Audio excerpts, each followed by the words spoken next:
Olá, meu querido irmão, minha irmã. Nós vamos conversar nesta oportunidade sobre o Apocalipse de João.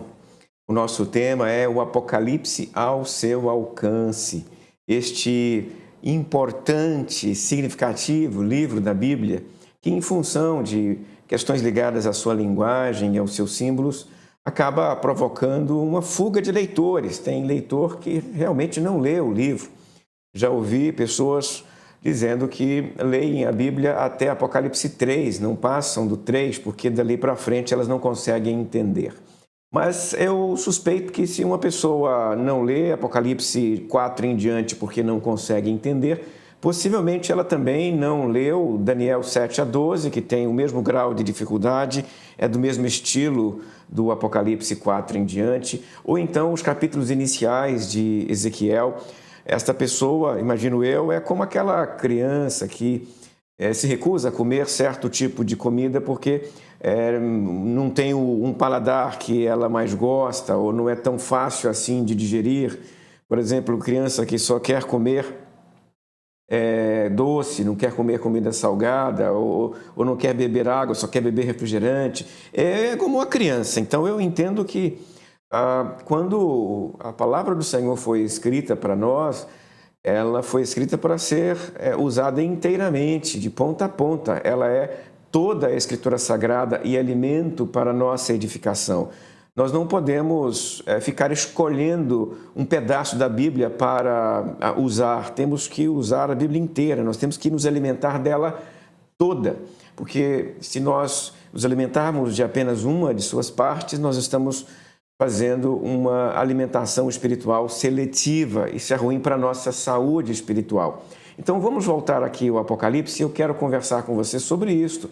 Eu quero ajudar você a ler o Apocalipse e a se alimentar espiritualmente do Apocalipse. Então eu quero entregar para você algumas dicas de leitura para você acessar o livro, para você comer o livro, para você se alimentar deste livro, que é parte da Escritura Sagrada, tá? Então, dá uma olhadinha aí na sua Bíblia e veja como ele começa. Ele começa lá no seu versículo inicial com estas palavras exatas: revelação de Jesus Cristo, que Deus lhe deu para mostrar aos seus servos as coisas que em breve devem acontecer. Entenda que neste caso aqui, o texto ele diz para nós que ele é um apocalipse, ele é uma profecia e ele é uma carta. Então ele tem elementos dessas três naturezas literárias, dessas três obras: um apocalipse, uma profecia e uma carta. Você pode comparar, por exemplo, nesta perspectiva de Apocalipse, como literatura apocalíptica, com Daniel capítulos 7 a 12. Então, esta porção, Apocalipse 4 a 22, é de mesmo gênero literário que Daniel 7 a 12. Nós temos, então, dois apocalipses dentro da Bíblia. Fora da Bíblia existem outros apocalipses, mas não são canônicos, não são escritura sagrada. Nós temos um monte deles. O gênero literário apocalíptico, ou os apocalipses, eram bem produzidos, muito produzidos na antiguidade judaica. Os judeus antigos produziam isso 200, 300 anos antes do Apocalipse de João nascer, e os seguidores de Jesus vão continuar produzindo apocalipses até 200, 300 anos depois. Nós temos apocalipses do século IV, por exemplo, um apocalipse apócrifo intitulado Apocalipse de Paulo, é do ano 380, mais ou menos. Então nós temos apocalipses aí durante centenas de anos. Os leitores de tradição judaica ou cristã conheciam este tipo de livro, porque os apocalipses eles usam uma mesma forma de falar, o mesmo tipo de conteúdo, uma função muito parecida, por isso eles são um gênero próprio. Mas também é profecia, né? Apocalipse é profecia também. Profecia como Isaías, como Jeremias, como Ezequiel, profecias do Antigo Testamento, Zacarias, Malaquias. Então, aquele tipo de texto lá profético, ele aparece aqui também. Apocalipse não é somente Apocalipse, ele é também profecia. E, como tal, ele tem traços da profecia. E quais são os traços distintos de uma profecia em relação a um Apocalipse?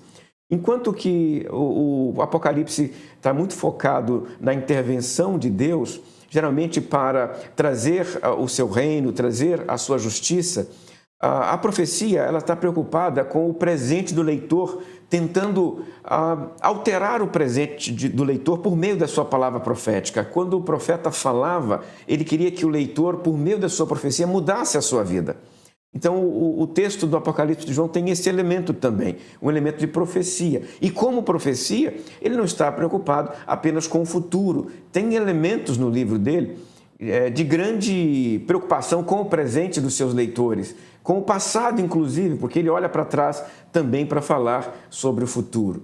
E ele é também carta, o Apocalipse é carta. Apocalipse, profecia e carta. E como carta, ele se parece com as cartas do Paulo, do Pedro, do Tiago, essas cartas do Novo Testamento que nós conhecemos tão bem, que são bem mais acessíveis para nós. Nós entendemos que estas cartas foram cartas escritas para atender situações bem particulares. O Paulo escreveu para a igreja de Corinto o que ele não escreveu para a igreja de Éfeso. Ele escreveu para a igreja de Filipenses o que ele não escreveu para a igreja de Tessalônica, porque cada igreja tinha a sua necessidade e ele atendia esta necessidade por meio deste livro. Então, o Apocalipse também tem elementos de carta. Em especial na sua seção inicial, capítulos 1, 2, 3, onde ele está se dirigindo a leitores bem concretos e a igrejas bem específicas ali da província romana da Ásia. Então, estes elementos aqui, o gênero literário do Apocalipse, ou os gêneros literários do Apocalipse, estes elementos nos ajudam a entender o livro. Então, quando você chega naquela parte onde ele diz assim, bem-aventurado aquele que pega o livro e lê o livro para as 7 igrejas, ele está falando da obra como a obra que vai ser apropriada para naquelas igrejas específicas da Ásia, mas também por outras igrejas que vão ler estas mesmas palavras, vão se inspirar nelas para aprender sobre Deus e a mudar de vida, em especial em relação à sociedade romana. Eu quero destacar mais um aspecto para você aqui agora. O autor deste livro, ele escreveu lá, no seu capítulo 1, versículo 4, João às 7 igrejas que se encontram na Ásia. Graça, paz a vós outros, da parte daquele que é, que era e que há de vir. João aqui está se declarando o autor do livro. Ele está dizendo que ele está escrevendo a obra. Eu preciso lembrar disso. Eu acho que não precisa ficar lembrando o tempo todo que Paulo é autor de Romanos, mas no caso do Apocalipse eu preciso lembrar que João é o autor do Apocalipse. É uma tendência muito grande das pessoas esquecerem que tem uma pessoa de carne e osso por trás. É muito comum que quando alguns leem o Apocalipse de João, se esquecem do João e imaginem que é um anjo ditando alguma coisa para a igreja ou falando alguma coisa diretamente para a igreja, ou é a voz do próprio Cristo para a igreja, sem passar pela voz do João, sem passar pela pena do João. Eu entendo que Deus falou à igreja de Roma por meio do Paulo, mas o Paulo está lá escrevendo aquelas palavras e você se pergunta o que Paulo quer dizer por meio daquelas palavras. No caso do Apocalipse, nós precisamos levar em conta João também. João não é apenas uma máquina de escrever que o Espírito Santo pegou e ditou a ele, escreveu por cima dele como se estivesse usando o teclado de um computador. João é uma pessoa de carne e osso e esta pessoa de carne e osso aparece no seu texto, nas palavras que ele escolhe para escrever as frases, nas ideias que ele usa para comunicar a mensagem. O princípio revelatório é o seguinte: Deus inspira estas pessoas e essas pessoas tomam a inspiração de Deus e registram os livros. Então você tem as cartas desta maneira, as profecias desta forma, você tem os salmos desse jeito e o Apocalipse também é. Então o João viu aquelas coisas todas, mas no momento de registrar é o João que registra, tá? É o João que escreve. Então vamos nos lembrar que tem uma pessoa por trás do livro. E se tem uma pessoa por trás do livro, isso me ajuda, consequentemente, a entender. Porque se não tivesse um homem por trás desta obra, se a obra não tivesse chegado até mim por intermédio de uma pessoa, eu não teria condições de entendê-la, não é? Eu entendo porque é um outro igual a mim que escreveu.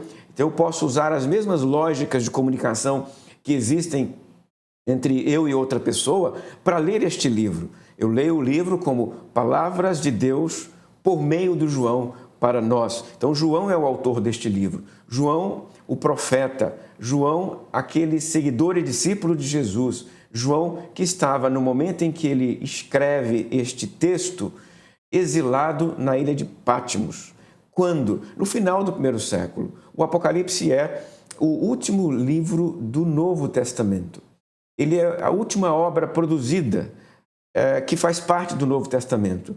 Possivelmente no finalzinho do século, em meados de 96. Então, nós estamos aí perto da morte do imperador Domiciano. Segundo os pais da igreja, o Apocalipse foi produzido ali, no final. O Domiciano morreu no mês de setembro do ano 96. O Apocalipse está ali perto. Talvez o 95, talvez o 96. O Irineu de León, por exemplo, ele escreveu o seguinte, lá em torno de 180. O Apocalipse foi visto não há muito tempo em nossa própria geração, no fim do reinado de Domiciano. Então, os pais da igreja disseram algo parecido com o Irineu. O Irineu está escrevendo isso aqui algumas décadas apenas após o Apocalipse. Está muito perto, ele sabia do que estava dizendo. Ele está dizendo, então, que o João escreveu o texto dele no final do século. E em que circunstâncias? Num exílio na ilha de Patmos. Que ilha é essa? A ilha de Patmos é uma pequena ilha, não é uma ilha tão grande assim, próxima da costa. É uma ilha que pertencia à cidade de Mileto. Mileto era uma polis do tipo grega, apesar de nós já estarmos em tempos romanos. Mileto ainda tem uma estrutura helênica, porque os romanos preservaram esta estrutura em algumas cidades. Mileto é uma destas, tipo polis, né? Como se fosse uma cidade grega mesmo. Então é uma cidade destas que possui um campo em volta, e não apenas isso, Mileto possui 3 ilhas. Patmos é uma das 3 ilhas que Mileto possui. Mileto é propriedade, Patmos é propriedade de Mileto. E Mileto, então, tinha ali alguns representantes da cidade, da polis. A cidade possuía ali alguns pontos comerciais, a cidade possuía ali alguns povoados, né? A cidade tinha colocado lá gente para dirigir aquela ilha. A ilha não era deserta, a ilha tinha gente morando, a ilha tinha comunidade, a ilha tinha uma certa organização. Nós encontramos na arqueologia evidências de situações como ginásio na ilha, sacerdote romano na ilha. A ilha tinha destas coisas.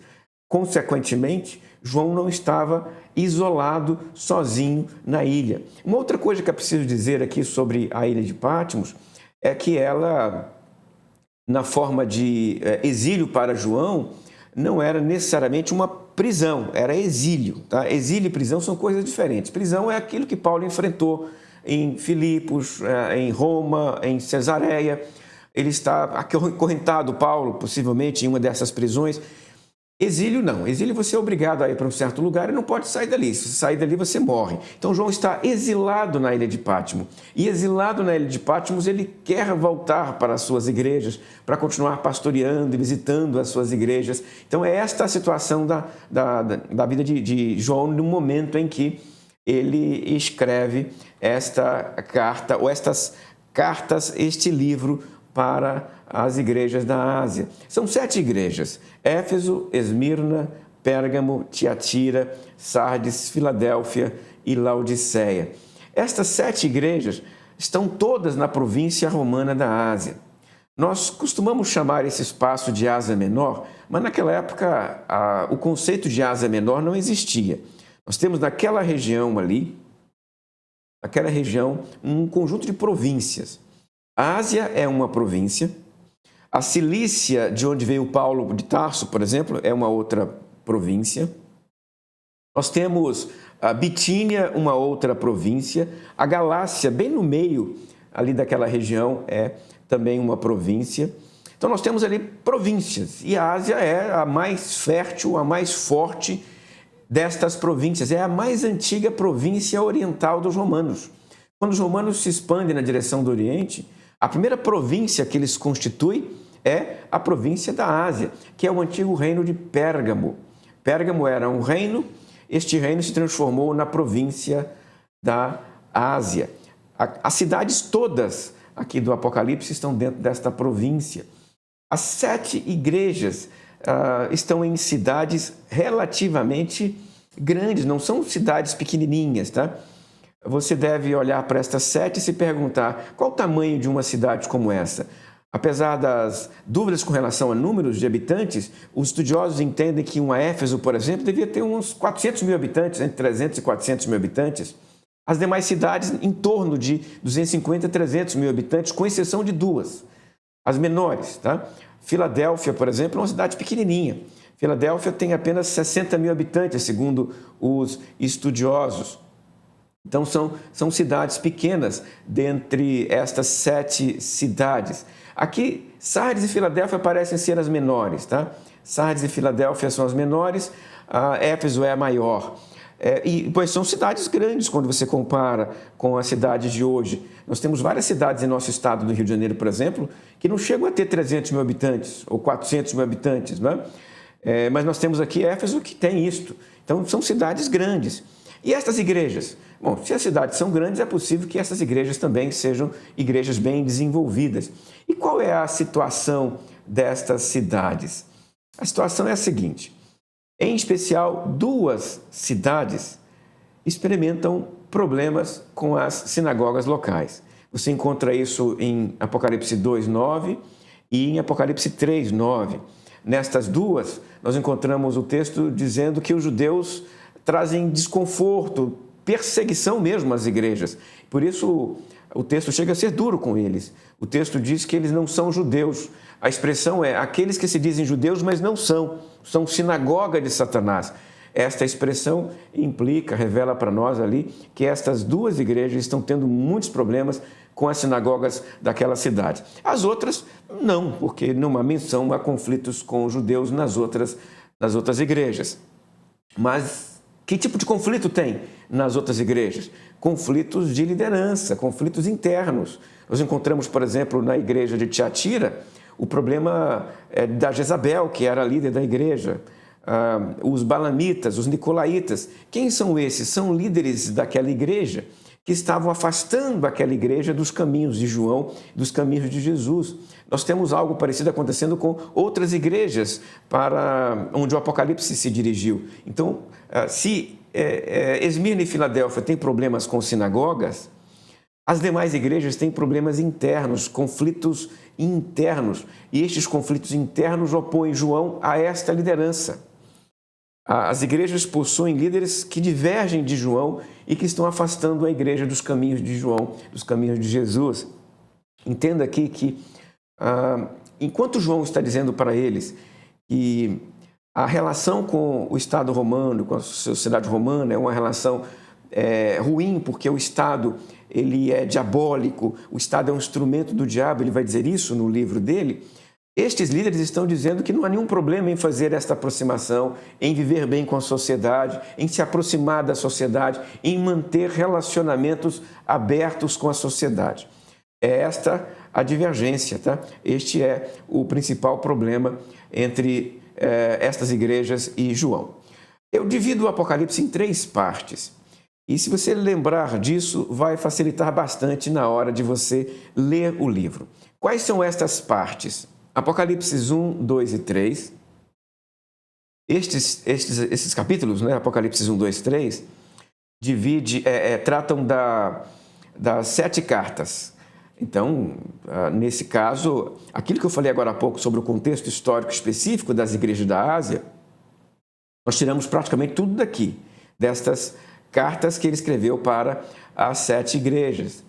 Os capítulos 1, 2, 3, então, são 7 cartas que o João recebeu quando o Filho do Homem aparece para ele ali na forma daquele personagem bonito, capítulo 1, né? Olhos de fogo, cabelo branco, pés de latão, um cinto de ouro. Jesus, descrito de forma glorificada e maravilhosa, aparece para ele, dita para ele estas cartas e ele vai e escreve para as igrejas. Em seguida, nós temos o rolo selado com 7 selos. O rolo selado com 7 selos vai do capítulo 4 até o capítulo 11. É uma longa sessão. Entenda que começa com uma visão do trono, capítulo 4, entra com a visão do Cordeiro, no capítulo 5.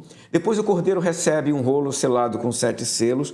E do 6 em diante, João vai descrever o que acontece à medida que o Cordeiro quebra selo a selo para revelar o conteúdo deste rolo selado com 7 selos. O capítulo 6 tem, então, os 6 primeiros selos abertos. O 7 interrompe a narrativa antes do 7º selo. E quando o 7º selo é aberto, no capítulo 8, o que João enxerga dentro do 7º selo é um conjunto de 7 trombetas. Então, desta forma, as 7 trombetas alongam o 7º selo. O 7º selo é 7 trombetas. E essas 7 trombetas vão ser tocadas do capítulo 8 em diante. Cada trombeta, uma cena se revela, João narra a cena, e assim até a 6ª trombeta. Com a 6ª trombeta, novamente um parêntese entre a 6ª e a 7ª trombeta. Esse parêntese está lá no capítulo 10, a cena do João comendo um livro, a cena das 2 testemunhas. Estas cenas formam um parêntese antes da 7ª trombeta ser tocada. E quando a 7ª trombeta é tocada, o texto diz que os reinos são do nosso Senhor. O reino foi completado, o reino foi consumado, a tarefa de Cristo se realizou. Termina assim a história dos 7 selos. Mas, dali em diante, nós temos mais uma sessão. Esta sessão vai do capítulo 12 até o capítulo 22. Esta sessão é longa, né? Começa com a história da mulher e o dragão. Eu costumo chamar esta sessão de o conflito escatológico, que começa com o dragão tentando destruir uma mulher. No capítulo 12 do Apocalipse, esta mulher já era uma criança, que é a criança messiânica. Essa criança vai para o céu, uma referência a Jesus. No final do capítulo 12, nós entendemos que esta mulher gera outros filhos, que seguem os mandamentos de Jesus, ou seja, a igreja. E dali para frente, o dragão levanta 2 bestas para perseguir a igreja. Então, na prática, o que você tem aqui dentro desta terceira sessão? Um conflito entre o dragão e a mulher, ou entre o dragão e a igreja, na forma de perseguição. Ele levanta as bestas do capítulo 13 para perseguir a igreja. No capítulo 14, nós encontramos o início da intervenção do Cordeiro. Isso resulta no capítulo 15, uma cena bonita lá no céu, quando as taças são reveladas, as chamadas taças da ira. Apenas para esclarecer para você, as taças da ira repetem aquilo que as trombetas já falaram e disseram antes. As taças e as trombetas narram os mesmos fenômenos e os mesmos eventos, são eventos paralelos. As 7 taças, bem como as 7 trombetas, descreve a ira de Deus sobre a humanidade impenitente, como resultado daquilo que a humanidade impenitente fez com os servos de Deus, perseguindo o povo de Deus.